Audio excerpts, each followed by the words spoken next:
ธรรมะทั้งหลายทั้งปวงมันมีอยู่แล้วที่จิตของพวกเฮาบ่ต้องไปบำเพ็ญบ่ต้องไปสร้างอีหยัง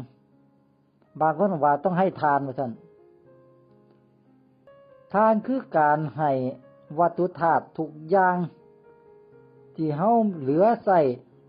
แล้วบ่เฮ็ดให้เฮาวุ่นวายเดือดร้อนเนี่ยให้เฮาแบ่งปันให้ผู้อื่นไปมันบ่แม่นของเฮาจักอย่างวัตถุธาตุบนโลกใบนี้มันเป็นของที่มีในโลกมันบ่มีผู้ใดเอาไปได้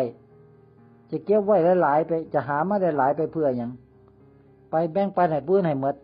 มันบ่ได้หยังหรอกจากการแบ่งปันน่ะแค่ให้ได้ฮู้ว่ามันบ่มีหยังเป็นเฮาให้เข้าใจลงไปมันบ่มีหยังเป็นเฮาเป็นของเฮาจักอย่างหรอกนี่คือลักษณะแห่งการให้ทานมันครับเขาจะเว้าให้มันชัดกว่านั้นนี่คือว่าจาคะดีกว่าจาคะก็คือการละออกสละออก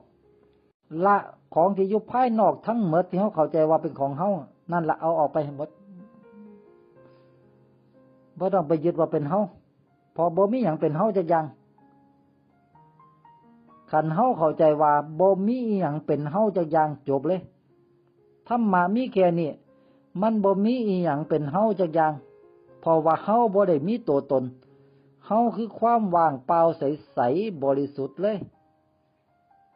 คือจังความว่างเปล่าใสๆที่อยู่ต่อหน้าเฮาเนี่ยใสๆเนี่ยว่างเปล่าอยู่เนี่ยอยู่ต่อหน้าเนี่ยมันบ่ไปบ่มาด้วยความว่างเปล่าใสๆเนี่ย